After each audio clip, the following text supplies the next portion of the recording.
वन्दाणम् नमो सीताणम् नमो वार्याणम् नमो वज्रायाणम् नमो लोये सवसाम्। हाँ, प्रेमलता जी शाह मंगलाचरण करेंगे।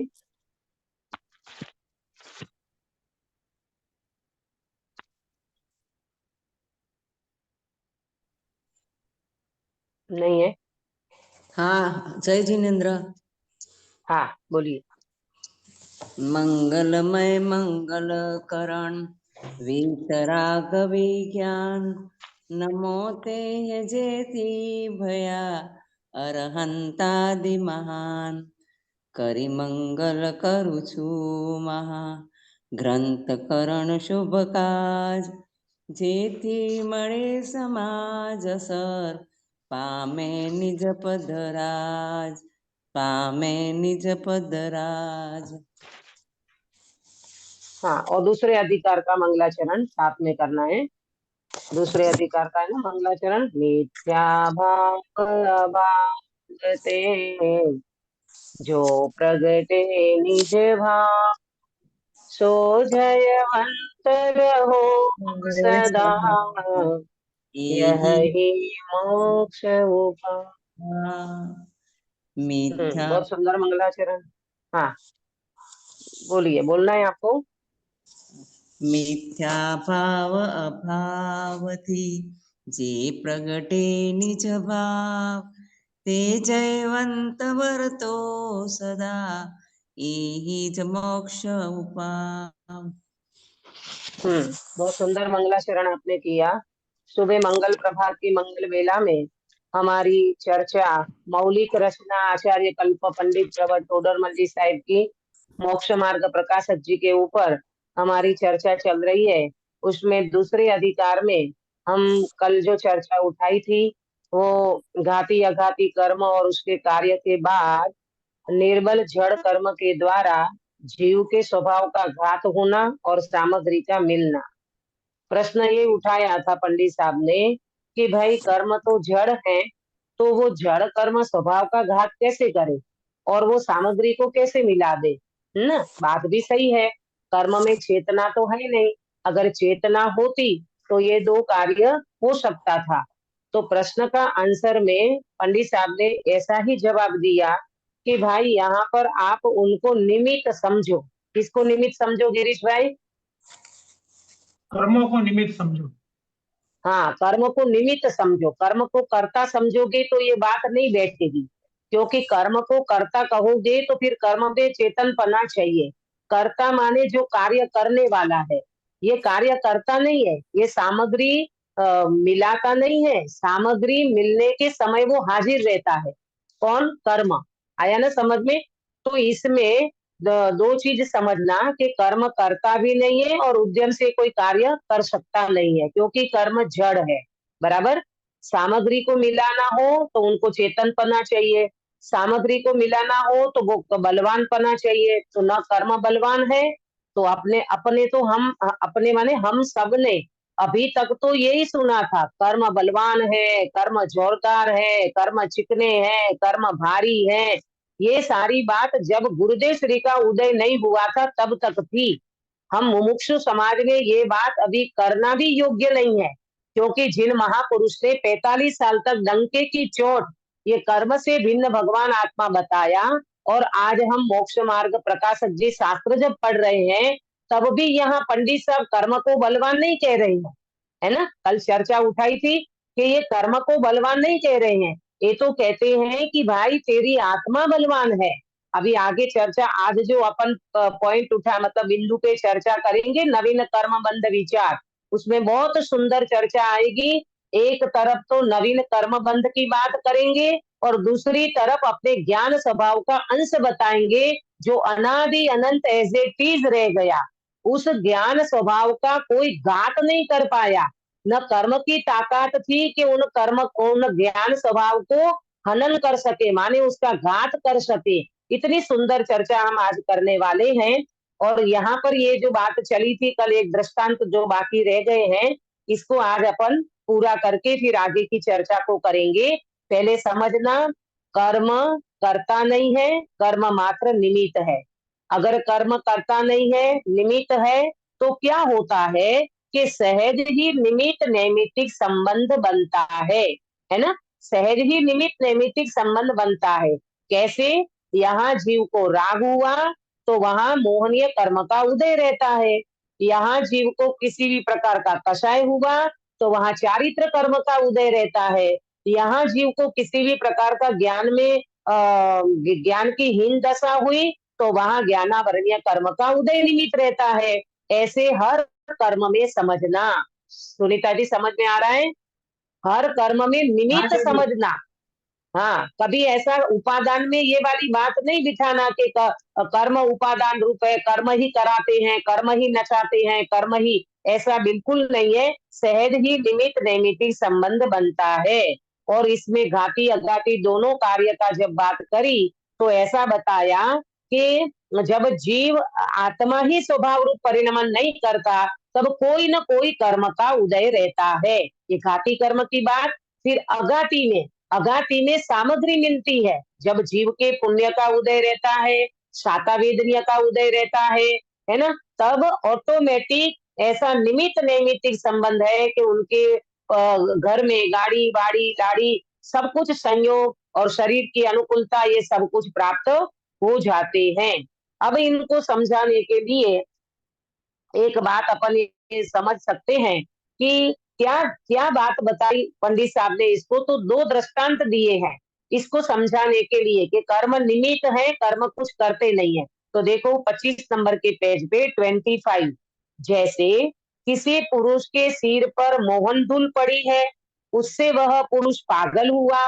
वहां उस मोहन धूल को ज्ञान भी नहीं था और बलवानपना भी नहीं था, परंतु पागलपना उस मोहन धूल ही से हुआ देखते हैं। वहां मोहन धूल का तो निमित्त है और पुरुष स्वयं ही पागल हुआ परिणमित होता है। ऐसा ही निमित्त नैमित्तिक बन रहा है। दृष्टांत समझ में आया पंकज भाई?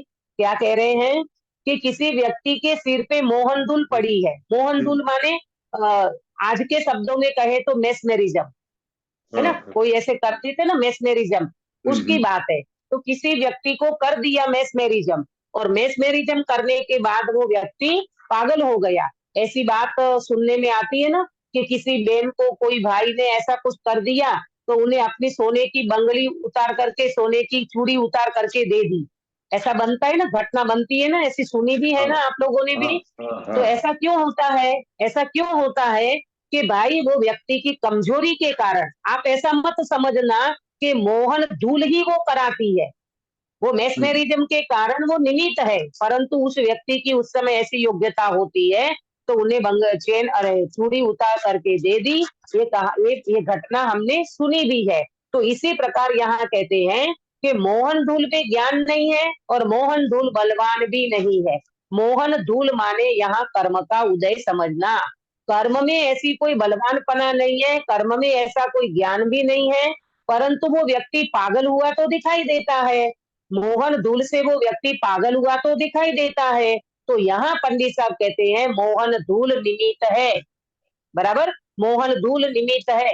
देखो कई बार ऐसा होता है, चार व्यक्ति ने जहर पिया, चार व्यक्ति ने जहर पिया तो उस जहर की असर चारों को एक सी नहीं हुई।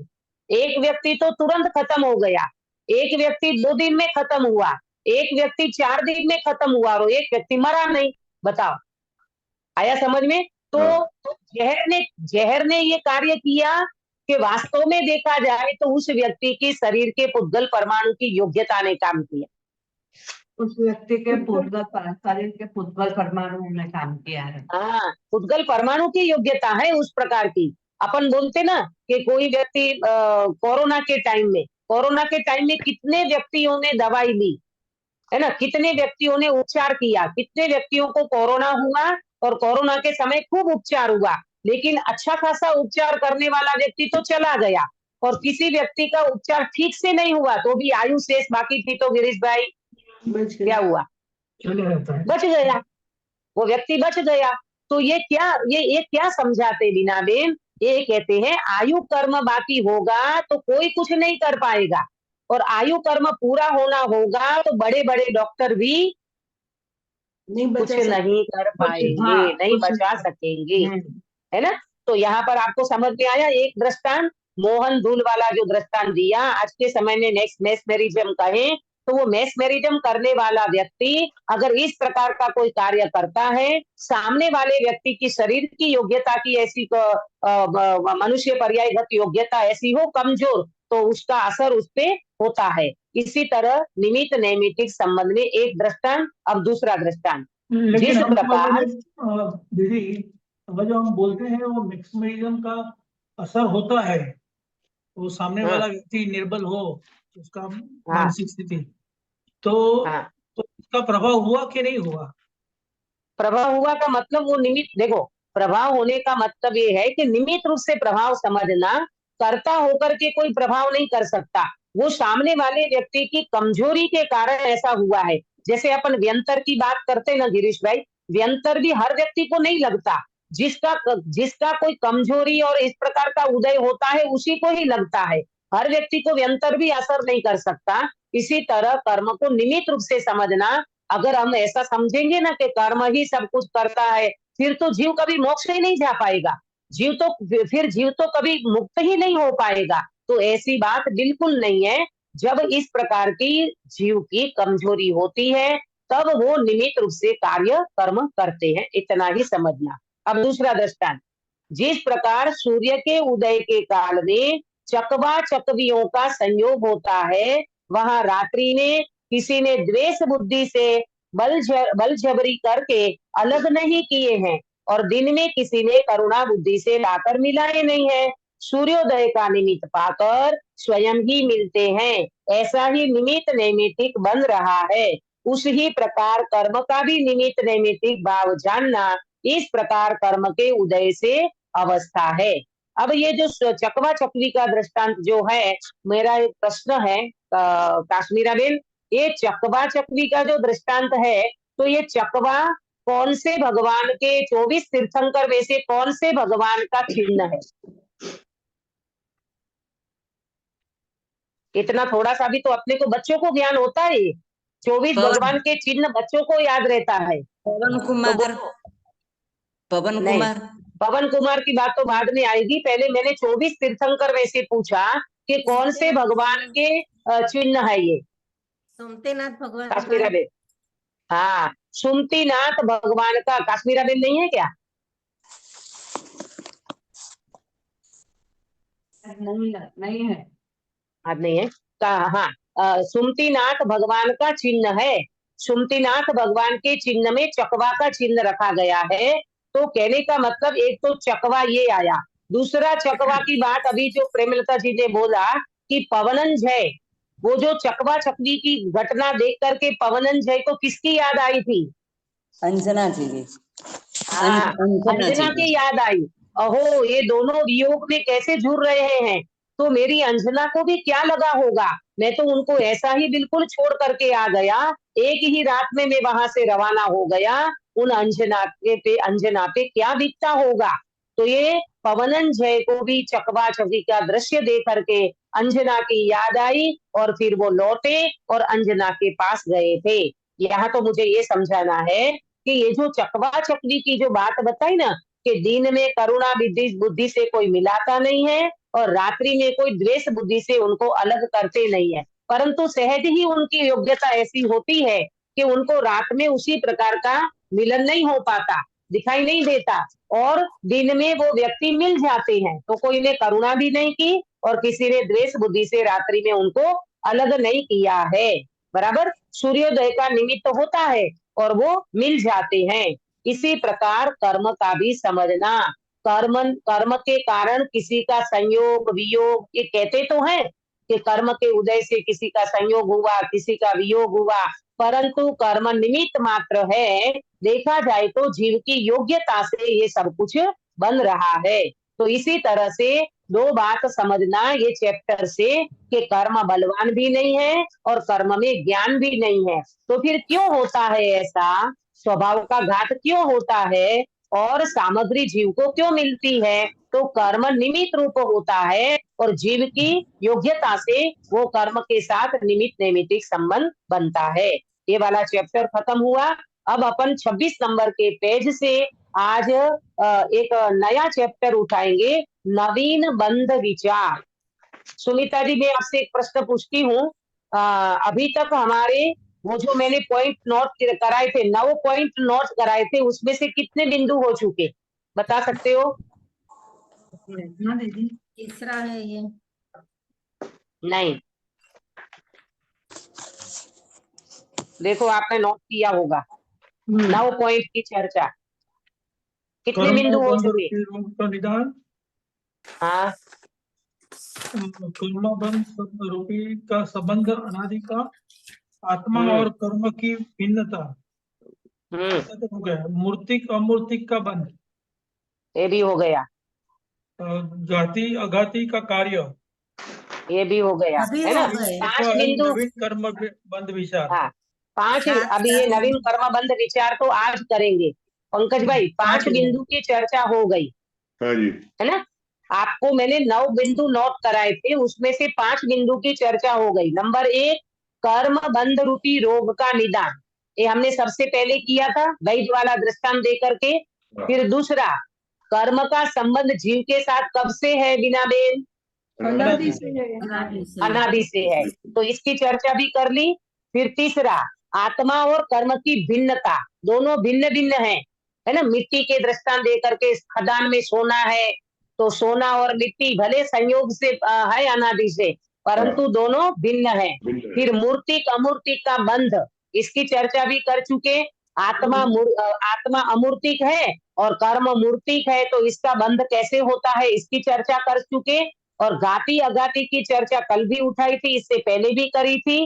तो घाती अघाती का कार्य और इसकी चर्चा भी हम कर चुके, यानी कुल मिला करके 5 बिंदु पे चर्चा हो चुकी है। और आज हमारी 6ठे नंबर के बिंदु पे चर्चा चलेगी, नवीन कर्म बंध विचार। क्या नाम है? नवीन नवीन कर्मबंध कर्मबंध विचार। विचार। हाँ, नवीन बहुत अच्छे से सुनना, नवीन कर्म बंध विचार, इसकी चर्चा आज हम कर रहे हैं। देखो, ये चर्चा अभी तक जो चर्चा हुई अनादि के कर्म की चर्चा, जूना पुराना कर्म। अब यहाँ पर पंडित साहब नवीन कर्म बंध कैसे होता है उसकी चर्चा करेंगे। परंतु ये चर्चा करते हुए पंडित साहब अपने स्वभाव को भी ऐसा सुंदर तरीके से प्रस्तुत करते हैं कि तुम कर्म कर्म के उसमें ऐसा नहीं हो जाना, जिसको हेक्टर क्या बोलते हैं, उसको ऐसा हो जाता है कि वो व्यक्ति कर्म में ही रमने लगता है, कर्म कर्म का ही विचार करने लगता है। नहीं नहीं, इसमें पंडित साहब इतनी सुंदर बात बताएंगे कि ये कर्म का बंध होता है, उसी समय भी कर्म बंध के विचार करते हो, उसी समय भी आपका जीव का स्वभाव और जिनका ज्ञान का अंश वो वास्तव में अनादि अनंत ऐसे चीज मौजूद रह गया है, उस बात पे हम अपने को प्रसन्न होना चाहिए। इसकी चर्चा अपन करते हैं। देखो, पेज नंबर 26, नवीन बंध विचार। वहां नवीन बंध कैसे होता है सो कहते हैं, है ना? नवीन कर्मों का बंध कैसे होता है वो कहते हैं। आपको पता है, निरंतर कर्मों का बंध होता है जीव का। आप नींद में हो तो भी कर्म बंद होता है, आप चर्चा सुन रहे हो तो भी कर्म बंद होता है। आप यानी कहीं पर भी हो, आपका और हमारा 7-8 कर्म का बंध निरंतर होता है। तो 7-8 क्यों बोला? क्योंकि आयु कर्म, अगर नहीं आयु बनती कर्म है। का बंद हो चुका है तो वो नहीं होगा, बाकी या तो 7 वो कर्म बनते टाइम हैं। में, इसके लिए 7-8 बोला। हाँ, बहुत बढ़िया। आयु का बंध हो गया होगा तो 7 कर्म बंधेंगे, और आयु नहीं बंधा होगा तो 8 कर्मों का बंध होगा। तो 7-8 कर्म का बंध जीव का निरंतर होता है। आया समझ में? आप ऐसा मत समझना कि हम चर्चा सुन रहे हैं तो हमारे कर्मों का बंध नहीं हो रहा है। यहाँ अपन चर्चा करते तो पुण्य का बंध होगा, लेकिन बंध तो होता ही होता है। और इन कर्मों का बंध जो होता है, इससे घबराने की बात नहीं है। पंडित साहब बहुत सुंदर बात बताएंगे, आप ध्यान से सुनना। जैसे दीदी, हाँ, તો પછી ગોત્ર કર્મ તો એક જ વાર બંધાતું હશે ને, કે એ પણ ચાલુ જ હોય એનું બંધાવાનું? हाँ, नहीं ऐसा नहीं है, गोत्र कर्म भी चालू रहता है। गोत्र में देखो जैसा जीव परिणाम करता है ना, तो वैसे वैसे उनका गोत्र का बंध भी होता है। परंतु अंतिम समय में जब वो व्यक्ति अंतर्मुहूर्त लास्ट में रहता है ना, तब तक ये जीव का वो चालू रहता है। और लास्ट में जिस प्रकार की उनकी लेस्या और परिणाम रहेगा, वैसा फिर वो हो जाएगा, मतलब वो गति में वो जीव चला जाएगा। इस तरह से है। आगे अपन इसको देखते हैं, बहुत सुंदर चर्चा। जैसे सूर्य का प्रकाश है, सो मेघ पटल से जितना व्यक्त नहीं है, उतने का तो उस काल में अभाव है। तथा उस मेघ पटल के मंद पने से जितना प्रकाश प्रकट है, वह उस सूर्य के स्वभाव का अंश है, मेघ पटल जनित नहीं है। हाँ, ये दृष्टांत हुआ। पहले दृष्टांत को प्रॉपर समझ लो। दो घटना घटती है, अगर आपको नोट करना हो तो कर लो। पहली कंडीशन क्या बताई और दूसरी कंडीशन क्या बताई, नोट करो तो आपको जल्दी समझ में आएगा। पहली कंडीशन है बादल घनघोर है, नोट करो, बादल घनघोर है, धरती पर सूर्य का प्रकाश नहीं आ रहा है, ऐसी कंडीशन पहली है। हाँ? आपको बराबर प्रॉपर समझना होगा ना, तो नोट करोगे तो बहुत अच्छे से समझ में आ जाएगा। इसमें दो कंडीशन है। पहली दीदी कंडीशन बादल क्या बताई? घनघोर है? बादल बादल घनघोर घनघोर है, धरती पर सूर्य का प्रकाश नहीं आ रहा है, ये पहली कंडीशन।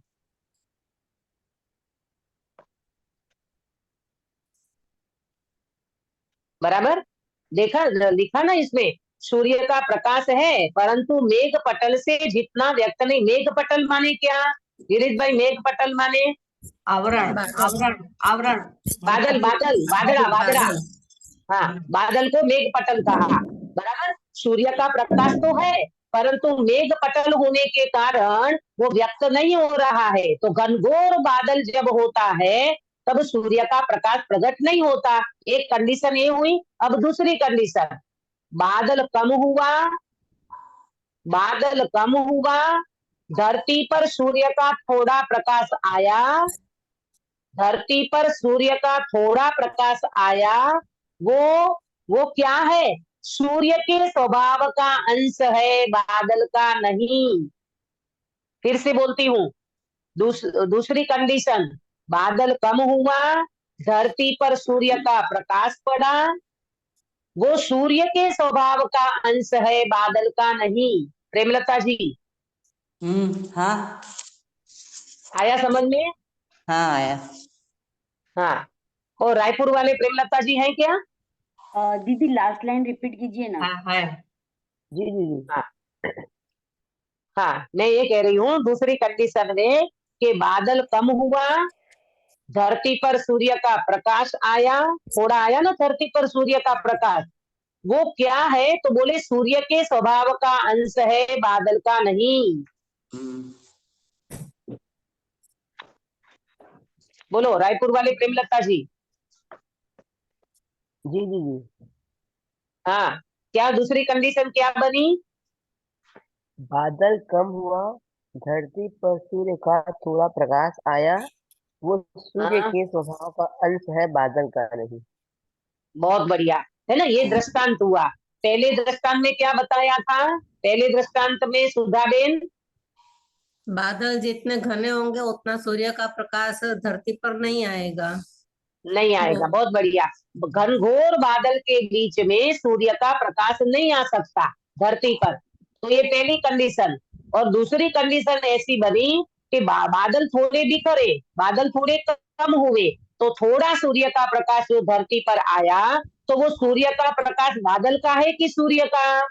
सूर्य का है। सूर्य का। सूर्य का। हाँ, वो सूर्य के स्वभाव का अंश है, बादल का नहीं। ये दृष्टांत में दो कंडीशन बनी। अब यहाँ पर दृष्टांत पे सिद्धांत घटित करेंगे। दृष्टांत बराबर समझ में आया सुनीता जी? हाँ दीदी। हाँ बराबर। अंकित भैया, अंकित है क्या? हाँ हाँ, अच्छा। अक्षा, कल तो नहीं थे आप? हाँ दीदी, कल क्लास था मेरा। कल क्लास था, अभी थोड़ा क्लास के उसमें आप व्यस्त हो गए हो, है ना? अब बेटा दृष्टांत दो समझ में आया? ये नवीन कर्मबंध विचार नया चैप्टर है, आप इसमें जुड़ जाना। हाँ? दो दृष्टांत समझ में आया? पहला दृष्टांत क्या दिया? बादल घनघोर है और धरती पर सूर्य का प्रकाश नहीं आ रहा है। एक कंडीशन ये बनी। दूसरी कंडीशन अंकित भैया। बादल कम हुए तो धरती पर सूर्य का प्रकाश पड़ा, वह सूर्य हाँ, का स्वभाव का अंश है, बादल का नहीं। बहुत बढ़िया है ना। ये दृष्टांत हुआ कि पहली कंडीशन में तो घनघोर बादल था तो सूर्य का प्रकाश नहीं हो रहा था, और दूसरी कंडीशन में थोड़े बादल कम हुए और सूर्य का प्रकाश थोड़ा धरती पे आया, परंतु वो सूर्य का प्रकाश, अरे वो प्रकाश सूर्य के स्वभाव का अंश है, बादल का नहीं। वो बादल में से प्रकाश नहीं आ रहा है, वो जो प्रकाश आ रहा है वो सूर्य का प्रकाश है। बराबर, ये बिल्कुल दृष्टांत क्लियर हो गया। अब अपन सिद्धांत पे चलते हैं। देखो सिद्धांत पे तीसरे नंबर की लाइन, उसी प्रकार जीव का ज्ञान दर्शन वीर्य स्वभाव है, वह ज्ञानावरण दर्शनावरण अंतराय के निमित्त से जितना व्यक्त नहीं है उतने का तो उस काल में अभाव है। तीन कर्म, पहले तीन कर्म को लेते हैं। कौन कौन से? ज्ञानावरणीय, दर्शनावरणीय और अंतराय। बराबर, ज्ञानावरणीय, दर्शनावरणीय और अंतराय, इसके निमित्त से जितना व्यक्त नहीं है उतने का तो उस काल में अभाव है। जितना व्यक्त नहीं है का मतलब कि जैसा कर्म का उदय चल रहा है, ज्ञानावरणीय का, दर्शनावरणीय का और अंतराय का, तो ये तीनों कर्म का जब उदय चल रहा है, इसका मतलब उस काल में ज्ञान का अभाव है, दर्शन का अभाव है, वीर्य का अभाव है, माने वो व्यक्त नहीं है। समझ में आया? जितना कर्म का उदय उतना ज्ञान का अभाव। नोट करना, जितना कर्म का उदय उतना उतना ज्ञान का अभाव। अभी ज्ञानावरणीय, दर्शनावरणीय और अंतराय, इन तीन कर्म की बात करते हैं। प्रॉपर समझना, ये दृष्टांत से सिद्धांत कैसे लेते हैं पंडित साहब, कि भाई सूर्य का दृष्टांत दिया, मेघ पटल का दृष्टांत दिया, तो यहाँ मेघ पटल की जगह पे कर्म को लेना और प्रकाश की जगह पे आत्मा के ज्ञान को लेना, आत्मा को लेना। तो क्या बोला? ज्ञानावरणीय, दर्शनावरणीय और अंतराय, ये तीनों कर्म का जब उदय चल रहा है, माने वो व्यक्त नहीं है, उतने का तो उस काल में अभाव है। किसका? ज्ञान का अभाव है। अब दूसरा, तथा उन कर्मों के क्षयोपशम से, यहाँ दो कंडीशन बनेगी, एक उदय बनेगा और एक क्षयोपशम बनेगा। अब क्षयोपशम में क्या होता है कि उन कर्मों के क्षयोपशम से जितने ज्ञान दर्शन वीर्य प्रकट हैं, वह उस जीव के स्वभाव का अंश ही है, कर्म जनित औपाधिक भाव नहीं है। आप नोट करना, जितना कर्म का उदय उतना ज्ञान का अभाव। और दूसरी बात नोट करना, जितना ज्ञान का क्षयोपशम उतना ज्ञान का सद्भाव। जितना ज्ञान का क्षयोपशम उतना ज्ञान का सद्भाव।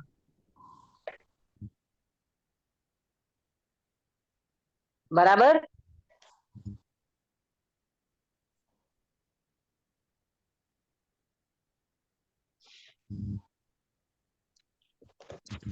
देखो अब ये दृष्टांत से सिद्धांत समझ में आया।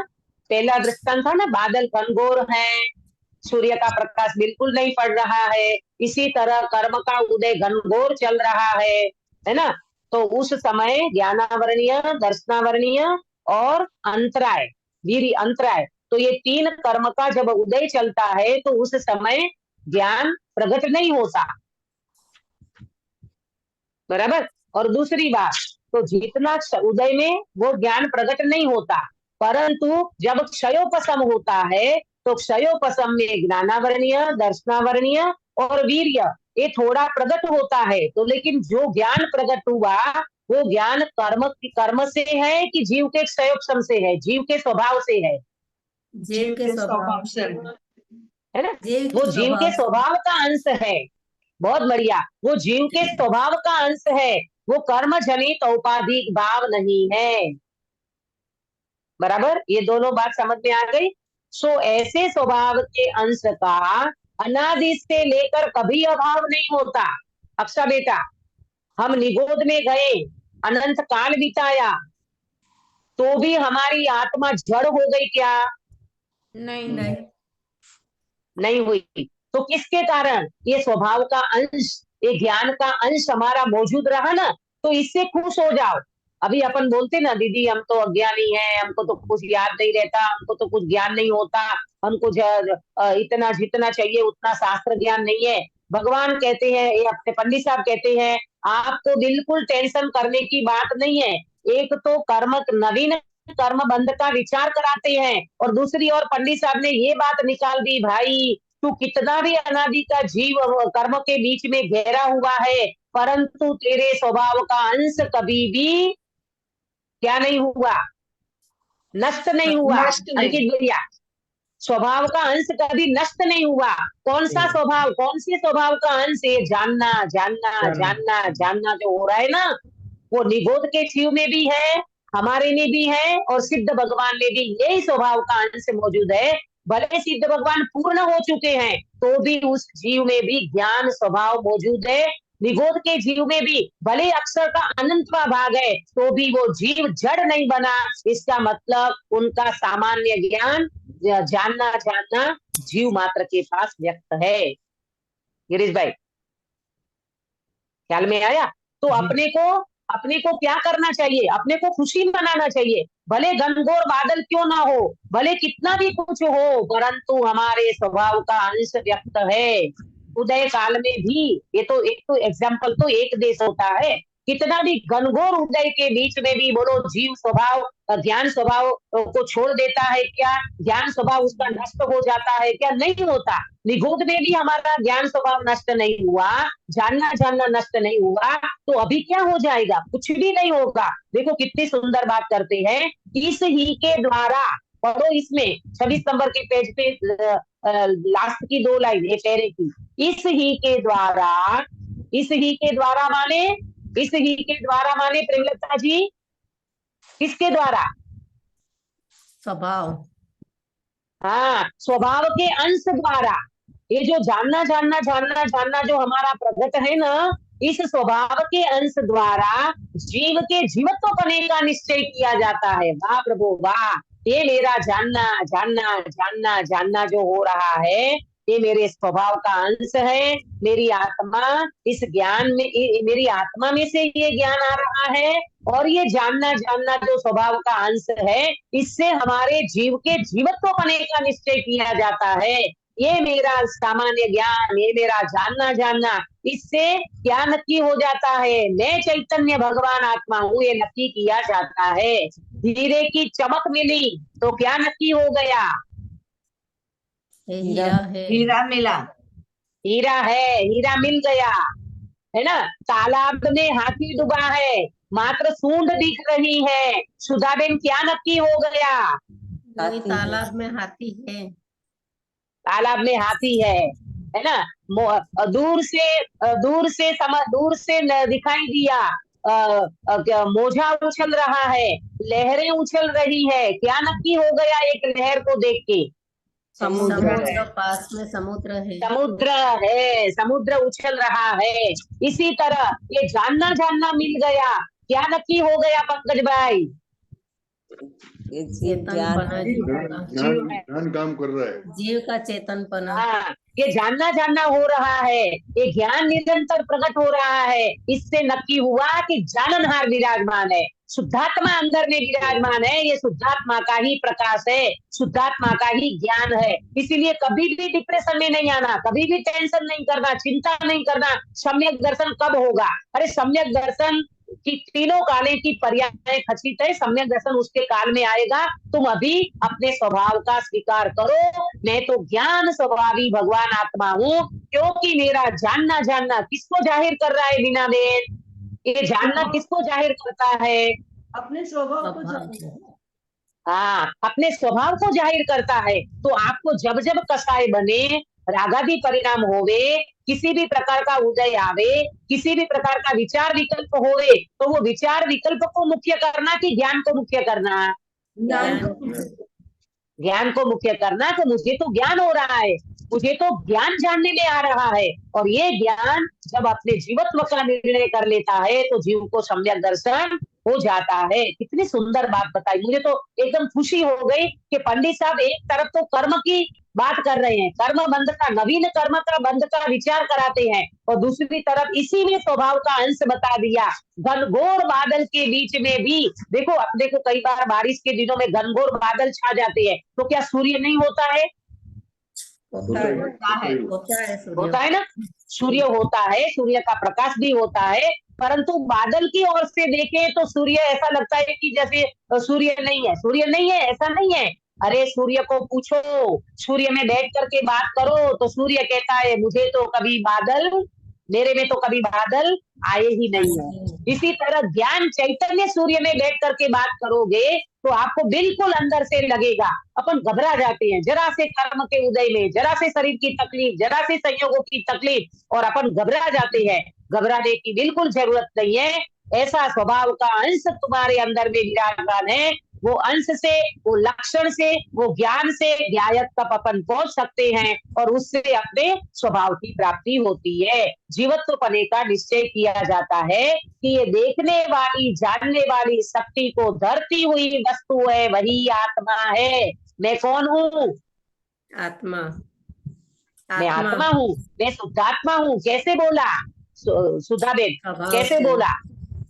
हाँ, स्वभाव का अंश मिल गया, स्वभाव का अंश मिल गया, हीरे की चमक मिल गई, वो हाथी की सूंड मिल गई, है ना, वो एक लहर मिल गई। तो हम जैसे लहर मिलने से समुद्र का निर्णय, सूंड मिलने से हाथी का निर्णय, चमक मिलने से हीरे का निर्णय, और ऐसे ज्ञान स्वभाव का अंश मिलने से किसका निर्णय हो जाता है? अपने जीवत्व पने का। हाँ, अपने जीवत्व पने का। प्रभु मैं जीव हूँ। अपन कई बार कोई व्यक्ति की डेथ हो जाती है ना, तो जब तक डॉक्टर सर्टिफिकेट नहीं देते ना, तब तक अपन उसको कंफर्म नहीं कर सकते। तो डॉक्टर कैसे कंफर्म करते हैं गिरीश भाई? हाँ, वो उसमें चेतना नहीं है, वो देखते झपकार होता है कि नहीं, हाँ, उसके पल्स नहीं चल रहे हैं, धबकारा नहीं चल रहा है, हार्ट में का वर्क नहीं कर रहा है, तब वो कहते हैं ना डॉक्टर के बस अब इसमें कुछ नहीं रहा। इसी तरह ये हमारी चेतना का धबकारा है ना, जानना जानना जानना जानना, ये हमारा धबकारा है, ये हमारे पल्स है। ये पल्स कब तक चलेगा? वो तो खत्म हो जाएगा, आयु पूरी होगी, तो ये जानना कब तक चलेगा? तो वो अनादिकाल हमेशा तक चलेगा। चलेगा। हाँ, अनादि अनंत चलेगा प्रभु, बिल्कुल टेंशन नहीं करना। जानना जानना जानना अनादि से हो रहा है, और अनंत काल तक ये जानना कभी भी बंद होने वाला नहीं है। ऐसी में जीवत्व शक्ति से जीता हुआ ने चैतन्य भगवान आत्मा हूँ ऐसा इसने नक्की कराया। मजा आ गया, है ना? ये ऐसे खुशी होने की बात है। देखो कौन कहता है मोक्ष मार्ग प्रकाशक जी शास्त्र में तो कर्मों की बात है। अरे कर्म के बीच में शुद्धात्मा दर्शा रहे हैं। ये पंडित साहब की वास्तव में बहुत बड़ी सोच है, और उनकी इस प्रकार की चिंतन है इनका। देखो अगला बिंदु, तथा ये पॉइंट समझ में आ गया, दृष्टांत और सिद्धांत बराबर समझ में आया सभी को, तो आगे बढ़ू। दीदी हाँ। विचार का निमित्त भी ज्ञान है ना? विचार का निमित्त ज्ञान है। विचार का निमित्त ज्ञान है तो ऐसा नहीं, विचार होता है कर्म के उदय से। हाँ, विचार होता है कर्म के उदय से, और उस विचार को जानने वाला ज्ञान है। हाँ, विचार आया तो विचार को ज्ञान ने जाना। विचार होता है कर्म के उदय से, और जानता है ज्ञान कि ये विचार अच्छे हैं कि बुरे हैं, ये विचार शुभ है कि अशुभ है ना?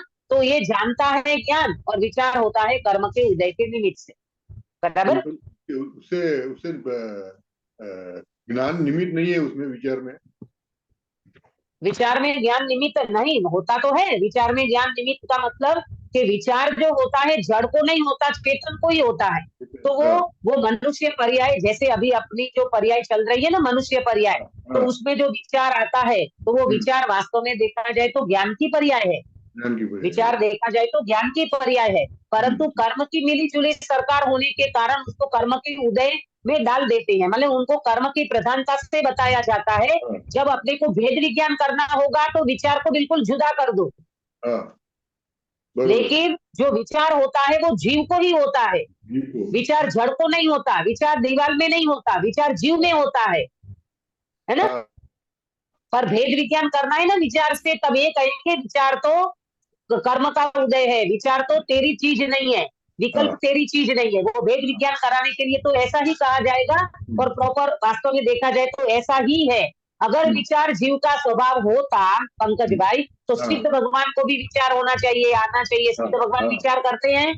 नहीं नहीं नहीं नहीं नहीं करते ना।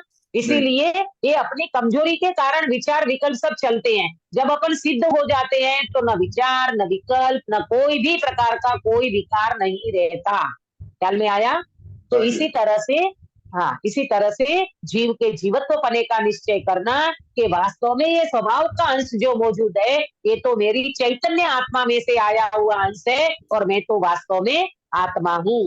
बराबर। अगला बिंदु, तथा इस स्वभाव से नवीन कर्म का बंध नहीं होता।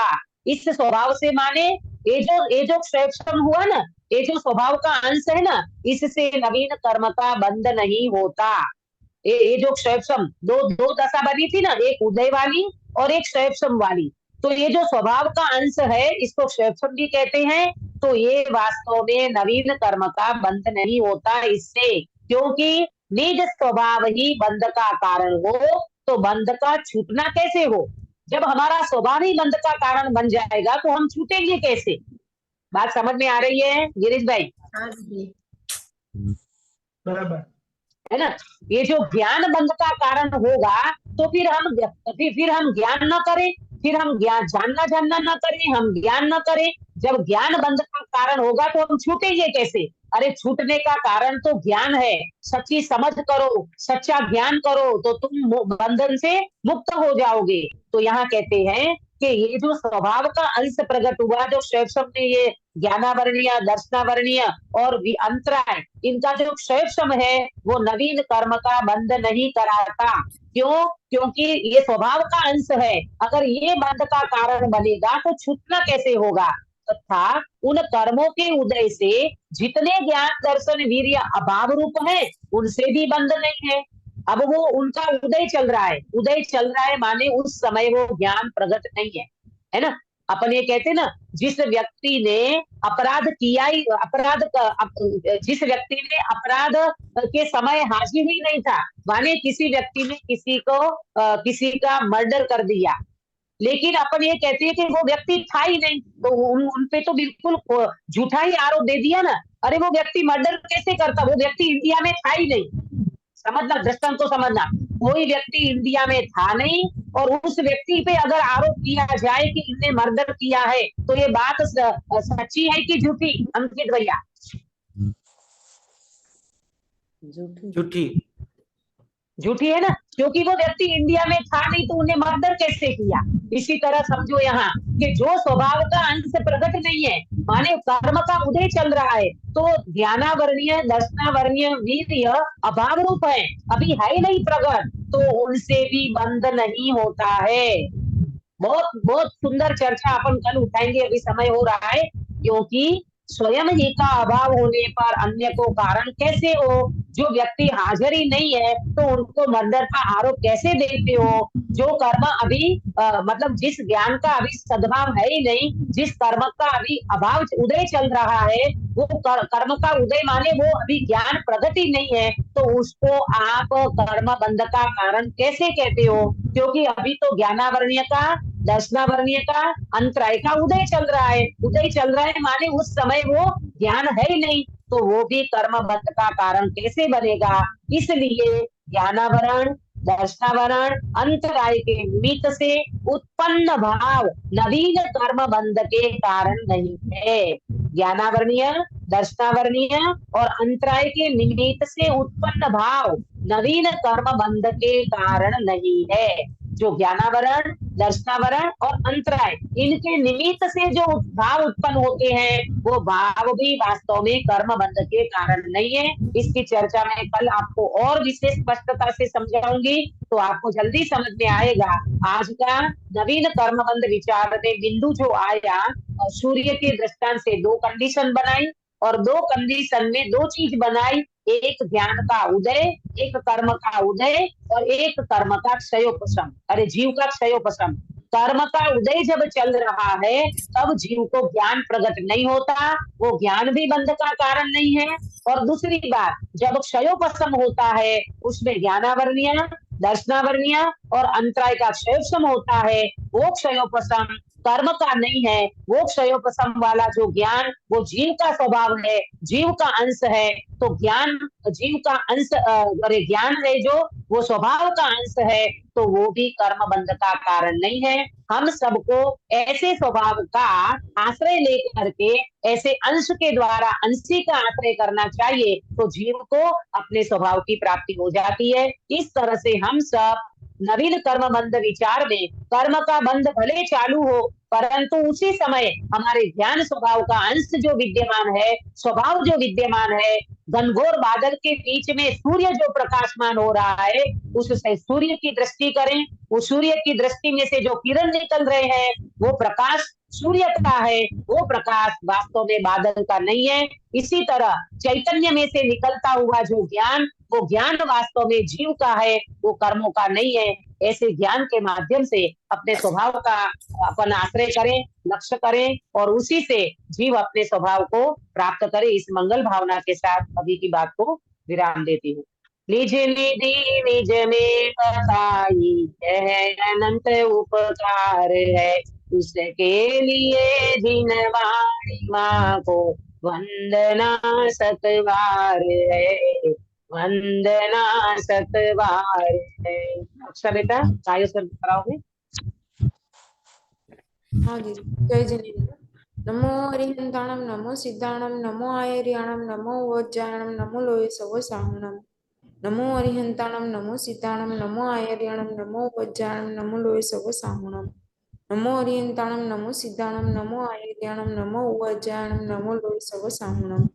नमो हरिहंताणम, नमो सिद्धाणम, नमो आयर्याणम, नमो वज्जायणम, नमो लोये सव साहुणम। नमो हरिहंताणम, नमो सिद्धाणम, नमो आयर्याणम, नमो वज्जायणम, नमो लोये सव साहुणम। नमो हरिहंताणम, नमो सिद्धाणम, नमो आयर्याणम, नमो वज्जायणम, नमो लोये सव साहुणम। नमो हरिहंताणम, नमो सिद्धाणम, नमो आयर्याणम, नमो वज्जायणम, नमो लोये सव साहुणम। नमो हरिहंताणम, नमो सिद्धाणम, नमो आयर्याणम, नमो वज्जायणम, नमो लोये सव साहुणम। नमो हरिहंताणम, नमो सिद्धाणम, नमो आयर्याणम, नमो वज्जायणम, नमो लोये सव साहुणम। नमो हरिहंताणम। बोलो अंतर्मुख मुद्राधारी सर्व जिनेन्द्र भगवान की जय हो। जय हो। नित्य बोधिनी द्वादशांग जिनवाणी माता की जय जय हो। हो। 3 कम 9 करोड़ सर्वे वितरागी महामुनि राजों की जय जय हो। हो। परम अहिंसामय वितरागी जैन धर्म की जय जय हो। हो। सभी को जय श्री जय जय। कल के मंगलाचरण के लिए